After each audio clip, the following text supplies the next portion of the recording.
On January 2nd, 2022, DE put out this tweet sparking people on Twitter to be outraged. Wow, who would have seen that one coming? The tweet reads, "Prime Warframes are the ultimate weapon to fight the new war.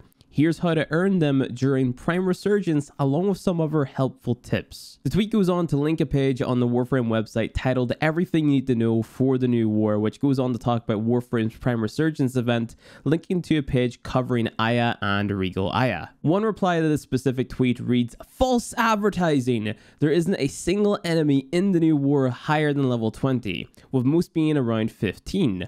All of which die in a couple of hits to any weapons you bring and are only capable of killing the player if you stand still right in front of them. Paid equipment is not necessary at all whatsoever. Also, you spend 85% of the quest without your Warframe and weapons anyways. Play as another character with unmoddable preset equipment, so what you personally bring matters even less." Multiple replies to this tweet sang pretty much the same song, talking about how much in this context Prime Resurgence is a scam and not needed whatsoever for the new war content. And while it's true that you don't need Prime Warframes or weapons for the new war content, it's also true that DE wasn't specifically telling people to go out and spend money on Prime Resurgence. For those of you who actually looked at the Everything You Need to Know About the New War page that the tweet links to, you quickly realize that the page also links to another page explaining everything that there is to know about Prime Resurgence and how you can earn Aya in-game to get everything bar Prime cosmetics for free by using Aya to buy relics. Now, I'm not personally a fan of the Prime Resurgence event, and it's obvious to me that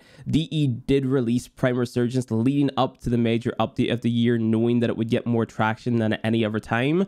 But in my opinion, it doesn't make Prime Resurgence any more or less of a scam whenever you compare it to regular Prime access. You're still essentially buying the same things, just with different add-ons. If you're not familiar with what Prime Resurgence is, it is basically DE releasing recently vaulted Prime frames back into the game 2 at a time, along with their weapons and Prime cosmetics. You can farm up a resource called Aya in-game to purchase these relics for a chance to get the parts for the returning Primes, or you can purchase Regal Aya for real cash. Regal Aya allows you to buy the frame, their weapons, and also their cosmetics, with a little bit of endo sprinkled on top. Prime Resurgence is just another implementation of FOMO, which is fear of missing out, whenever it comes to selling in-game cosmetics, more than anything else. It's common knowledge amongst Warframe players that all of the Prime items in-game, bar the cosmetics, are earnable for free, and even if they're not, all you have to do is wait for the Prime item to become unvaulted, or you trade other in-game items to earn platinum to buy the Prime item or items that you want from another player. Now, I'm not one for recommending people buy any version of a Prime Warframe. I've got the opinion that the more items you buy in a Warframe, the less content you actually have to play, because at its core, Warframe is a grinding game, so if you're buying things to skip the grind, you're skipping out on a major part of the game. So, do I think DE are intentionally trying to scam people with this tweet like many other people have said? No, I don't, but I do think that this highlights another issue at hand. With the implementation of Prime Resurgence, it's clear to me the DE are looking to implement different ways of monetizing Warframe.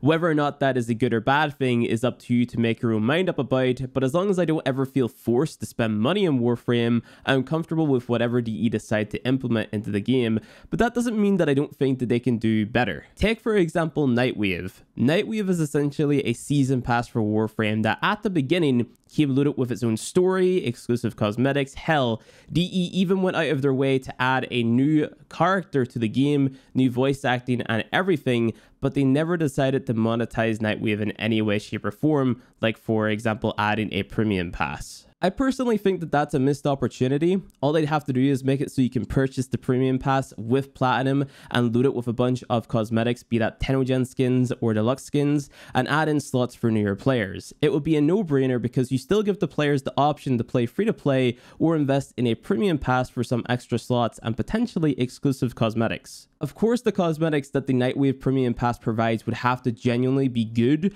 but Warframe has no shortage of good cosmetics, and it's not like Nightwave is particularly too grindy. Warframe is already a grindy game, so Nightwave, at least from my experience, just flies by. If I compare Nightwave to other season passes such as Apex's, Call of Duty's, or even Valorant's, Warframe's Nightwave is so easy to max out compared to these other games. As someone who wants to start supporting DE again when it comes to Warframe's development, I want DE to provide me with a good deal to encourage me to spend money on the game.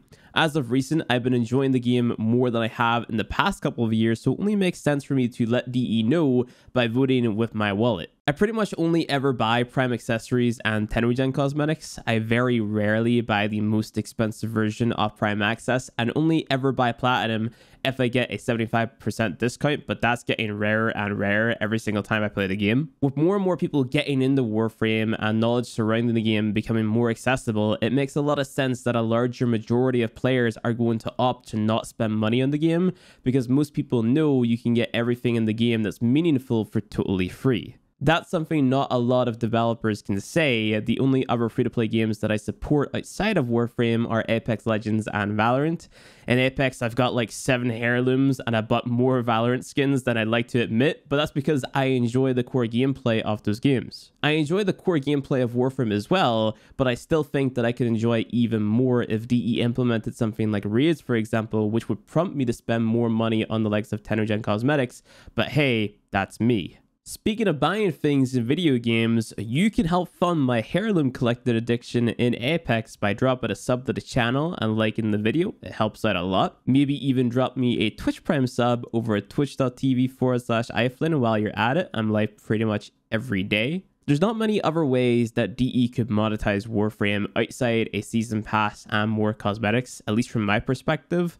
Let me know what other ways you think DE could monetize Warframe that you'd be happy spending money on in the comments section below. And going back to the original tweets that sparked the idea for this video, make sure to read things before commenting. Make sure to watch videos before commenting, because if you just randomly tweet based off gut feeling or randomly make a comment based on gut feeling, chances are someone's gonna look at your tweet and then look at the original post or whatever and then just think that you're an idiot, because that's kind of what happened with the tweet that Play Warframe put out literally yesterday. So yeah. But anyway, guys, that is going to be it for today's video. Make sure to hit that like button below, subscribe for more Warframe content. Go check me out on Twitch over at twitch.tv/iflin. I'm going to be live every single day this year. Not too sure why I'm doing this to myself. It's just kind of a challenge that I am forcing myself to do this year because I'm absolutely crazy. And on top of that, go check me out on Twitter, because that's where I basically post like everything that I do on the internet, my YouTube videos, whenever I'm live, late night Among Us sessions on my Discord, whenever I'm playing Valorant, Apex, stuff like that. Sometimes I tweet funny stuff. It's literally that meme. Sometimes maybe good, sometimes maybe shit. That is the one phrase I guess I would use to summarize my Twitter. But yeah, go check that out. I'll see you guys in the next video. Have a good day, have a good week, all that good stuff, and see you guys later.